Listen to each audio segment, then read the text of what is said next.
अस्सलाम वालेकुम, कैसे हैं आप सब। उम्मीद है कि अब तमाम लोग बिल्कुल ठीक होंगे। तो आज का जो हमारा टॉपिक है जिसमें हमने काम करना है या बात करनी है वो है हमारे पास गिव शॉर्ट आंसर, जो कि है पेज नंबर 40 पे। तो अब हम नोट्स की तरफ चलते हैं और वहीं से ये 6 शॉर्ट क्वेश्चन हैं उनके आंसर्स ढूंढ निकालते हैं।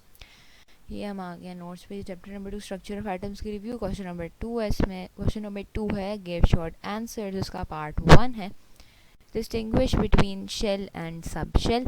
तो शेल की डेफिनेशन है the electron in an atom revolves around the nucleus in one of its circular orbits. Each orbit has a fixed energy, so each orbit is called energy level. Each shell is described by an n value, और जो नीचे जो n की values हैं ये आप लिख देना, ठीक है। उसके बाद सब शेल की डेफिनेशन है a shell or energy level is subdivided into subshells or sub-energy level and n value of shell is placed before the symbol for a subshell. तो ये सारी की सारी SPDF वाले जितने भी ये जो तीनों सबशेल्स थे, चारों सबशेल्स थे, इनकी अकोमोडेशन आपने लिख देनी कि कितने इलेक्ट्रॉन्स को अकोमोडेट कर सकता है। फिर हमारे पास दूसरा सवाल है an atom is electrically neutral bye.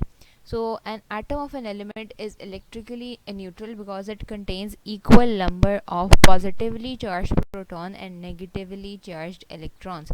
क्योंकि प्रोटॉन्स पे पॉजिटिव चार्ज होता है और इलेक्ट्रॉन्स पे नेगेटिव चार्ज होता है, और जो एटॉमिक नंबर है वही प्रोटॉन का नंबर है और वही इलेक्ट्रॉन्स का नंबर है। इसलिए हम एटम को इलेक्ट्रिकली न्यूट्रल कहते हैं, क्योंकि जितने उसमें पॉजिटिवली चार्ज प्रोटॉन्स हैं उतने ही नेगेटिवली चार्ज इलेक्ट्रॉन्स हैं, ठीक है। फिर तीसरा सवाल है how many subshells are there in N shell.